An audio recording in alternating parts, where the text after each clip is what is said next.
শেয়ালের কোনো খবর পেলে? না, আমি ওই বজ্জাত শেয়ালের কোনো খবর পাইনি। কুমিরগিন্নি, তুমি কাঁদছো কেন? ভাল্লুক ভাই, বজ্জাত শিয়ালের পাঠশালাতে আমার বাচ্চাদের পড়াশোনা করার জন্য পাঠিয়েছিলাম, কিন্তু বজ্জাত শিয়াল আমার সবগুলো বাচ্চাকে খেয়ে ফেলেছে। আমি ওই বজ্জাত শেয়ালকে দেখেছি। ও তো সকালে বনের পূর্ব দিকে শাপলা ফোটা পুকুরে গোসল করতে যায়, দুপুরে বনের উত্তর দিকে জোড়া পাহাড়ের নিচে পুকুরে পানি খেতে যায়, বিকেলে বনের পশ্চিম দিকের পুকুরে পানি খেতে যায়। তাহলে ভাল্লুক ভাই, আমি এখনই বনে যাব ওই বজ্জাত শেয়ালকে উচিত শিক্ষা দেওয়ার জন্য।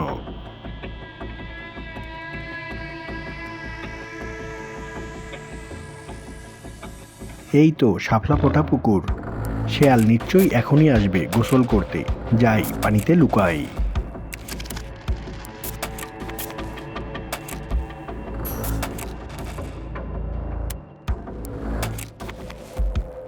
ওরে বাবা, পাটা গেল রে। আরে পিছনে তো নিশ্চয়ই কুমির আমার পা ধরে আছে। কে যে এত বোকা, আমার পা মনে করে আমার লাঠিটা ধরে আছে, আমি নড়তে পারছি না। আরে আমি এত বোকা যে পা মনে করে শেয়ালের লাঠিটা ধরেছি। এখন লাঠি ছেড়ে দিয়ে পা ধরি। যা, শেয়াল আবার আমাকে বোকা বানালো। এই তো আমি জোড়া পাহাড়ের পুকুর পাড়ে চলে এসেছি। শেয়াল মনে হয় এখনই চলে আসবে।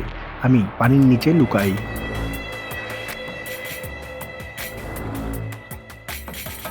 এই পুকুরের পানি তো এত নড়াচড়া করে না, মনে হয় কুমির পানির নিচে আছে।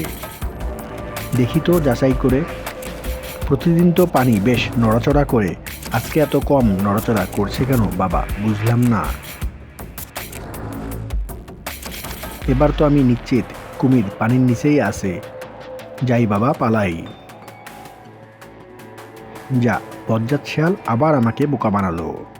বিকেলে ওকে ধরতেই হবে।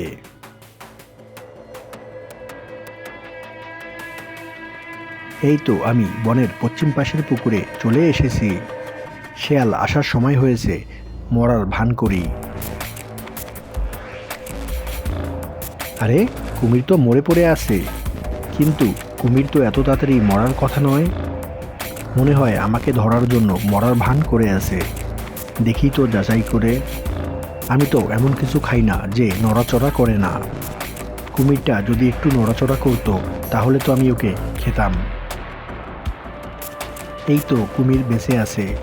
ও নিশ্চয়ই আমাকে ধরার জন্য মরার ভান করে আছে। এখন পালাই। শেয়াল আবার আমাকে বোকা বানালো।